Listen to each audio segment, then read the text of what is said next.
Chapter 11. The Return Home. Excerpt from The Forgotten Leaves of Seraphine the Listener, penned where the earth mourns in silence.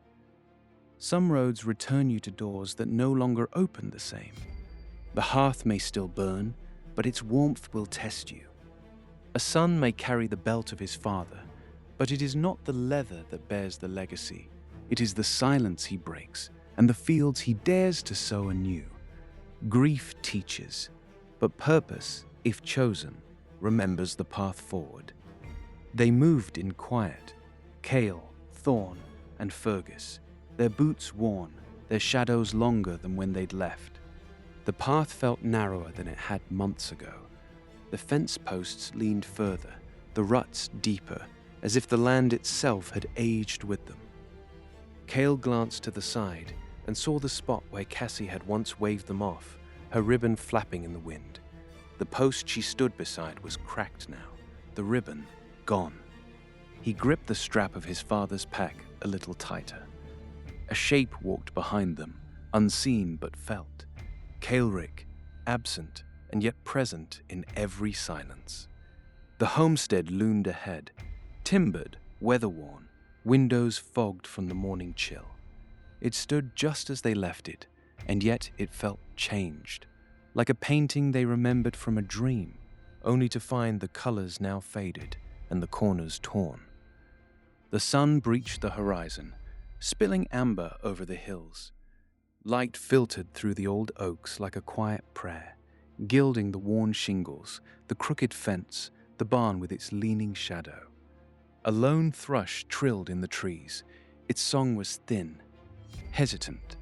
It trailed off mid-note, like the bird had remembered something it didn't want to sing. Kara stood in the yard, arms raised to pin damp linens to the line. Her hands were sure, but her shoulders sagged with a weight she didn't yet name. She turned as they crested the rise, saw the three of them. Her eyes swept the path behind, searching.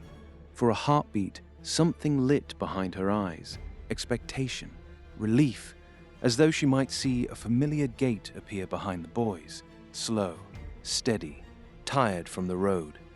Her hand fluttered briefly to her hair, a reflex to tidy herself. But there was no one else, just the wind. Her smile faltered. "Where's Kaelric?" she asked, voice trailing at the end. Silence answered. Thorn stared at the ground, suddenly interested in a knot of grass. Fergus shifted, clutching his satchel like a shield. Kael stepped forward. Kaelric's old pack rode his shoulder. His father's cracked leather belt, too large, too worn, was cinched around his waist. The buckle caught the light, a flash of memory. Kael's throat tightened. His voice threatened to shake. He forced his words, anchoring each syllable with a breath. "He didn't make it, Ma." Kael forced the words out through clenched teeth. The words left his mouth like stones, each one dragging the breath from his lungs. Kara blinked, stepped backward. A hand pressed to her chest. "No," she whispered. "No, not him. He promised. Before the frost.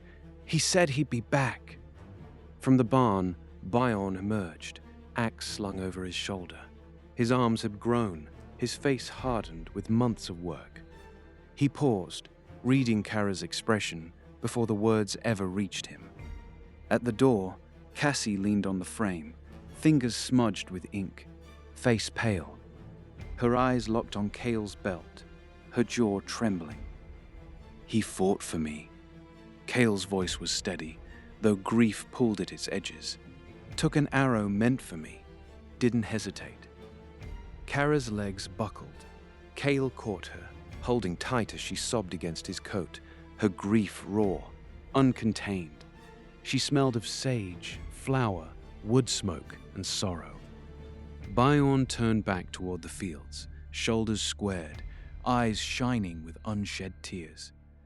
Cassie moved quietly, slipped her small hand into Kael's, her fingers curled tight around his knuckles.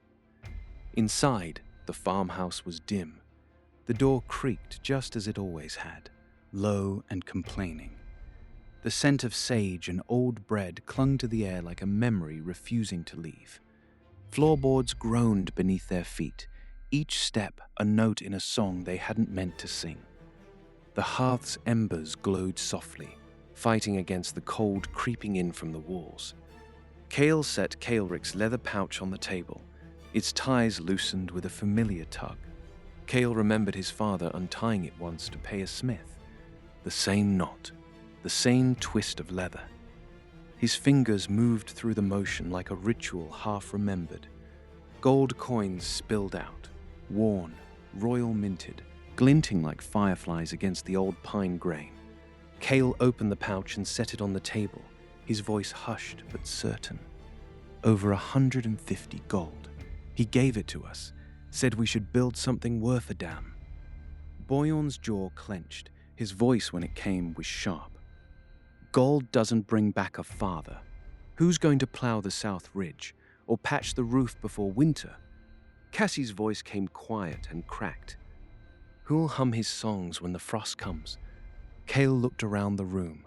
Shadows moved with the firelight, bending and warping like memories. The ledger on the shelf, the old gloves by the door, the kettle that whistled too soon when Kaelric left it on the hob. Kael spoke, voice low and deliberate.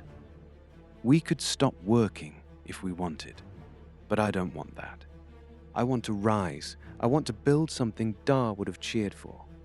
He pulled the sunburst charm from his coat pocket.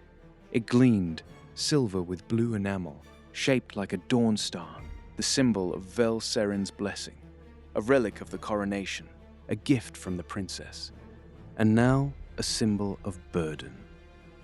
Kael gestured with the charm, his voice rising with conviction. We've got allies in the capital, a guide, nobles who pay 5, maybe 10 times what we've ever gotten for our leaf. He paced once across the kitchen's worn planks, gesturing with the charm like it could carve a path forward. We've seen how the world works now. Who buys? Who hoards? If we play it like Dar did, we stay small, safe. But that safety's an illusion, and it nearly killed us anyway. Kara sat, eyes rimmed red, but voice steady. And how do we get the crop there without losing it to the roads? Bandits aren't myths, Kael, and our barge was never built for distance. Kael nodded and replied, We hire guards, use part of the coin. A better barge, maybe? Grow less, sell smarter, protect what matters. Boyon grunted. You're talking like a merchant. Kael's tone was firm now, grounded. Maybe I have to. Someone has to be. He looked to each of them. Kara's pain, Boyon's resentment, Cassie's fragile resolve. And something inside Kael aligned, like the weight of the belt around his waist, suddenly just right. Kael spoke quietly, gaze steady on his family. I'm not him. I never will be. But he believed in what we could be, and I believe that too. A long silence passed. Then Boyon nodded, slow and firm. Then we'd best get the fields ready. Harvest won't wait. Cassie lifted her chin. I'll learn the numbers, the books. I'll keep them better than Dar did. Her hands were still trembling, but she held Kael's gaze. Kara reached out and placed a hand on her daughter's shoulder, light but steady. For the first time since their return, her eyes didn't shine with tears. Kara smiled, wet and fierce. He'd have grinned wide at that.